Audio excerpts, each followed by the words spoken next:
transforme seu dia com esta poderosa oração de bênção. Senhor Deus, nós te louvamos e te agradecemos por este momento de conexão.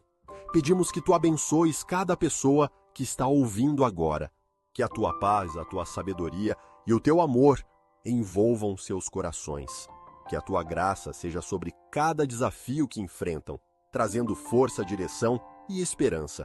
Que a luz da tua presença ilumine o caminho de cada um, guiando-os com confiança e fé. Que onde houver tristeza, haja consolo, onde houver medo, haja coragem. Senhor, protege e abençoa cada ouvinte, agora e sempre. Amém.